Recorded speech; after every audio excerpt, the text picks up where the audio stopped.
मणी सर अहो बघा शांत झाला. ते काय रिस्पॉन्ड करतोय. कमालच आहे मॅडम, तुम्ही बोललात आणि किती लवकर शांत झालाय तू. हे आईचं इन्स्टिंक्ट असतं, तुला कळेल, शिकशील हळूहळू.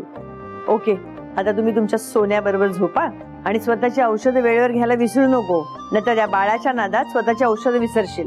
Good night. कुठे निघालात? कुठे म्हणजे? माझ्या रूम मध्ये झोपायला. अहो असं कसं, बाळाची परमिशन घेतली तुम्ही?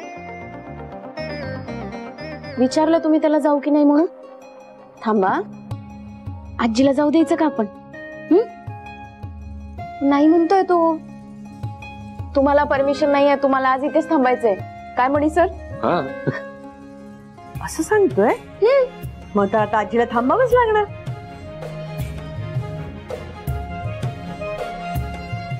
मी घेते. जा बाबा तुझ्या आजीकडे.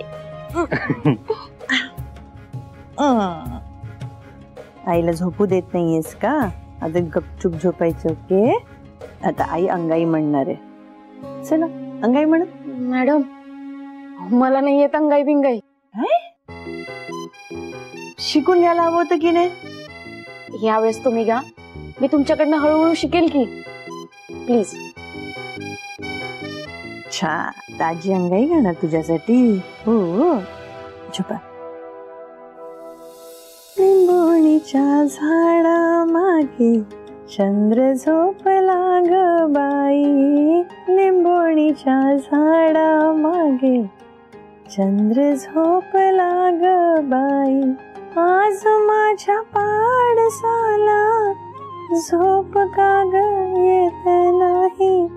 लिंबोणीच्या झाडा मागे चंद्र झोपला ग बाई. देवा, आमच्या या सुखाला सुजितची नजर नको लागायला.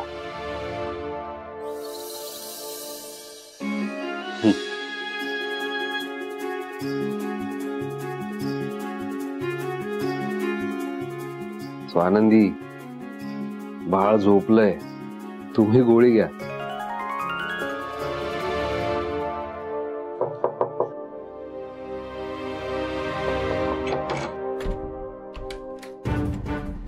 तुम्ही इतक्या सकाळ सकाळी? अजून काही आवरलंच नाही.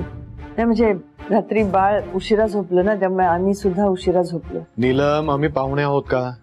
घरचेच आहोत ना. तुम्ही आराम करा. आणि आता बाळ जन्माला आलंय म्हटल्यानंतर जागरण होणारच. मी 2 मुलांचा बाप आहे ना, मला त्याचा अनुभव.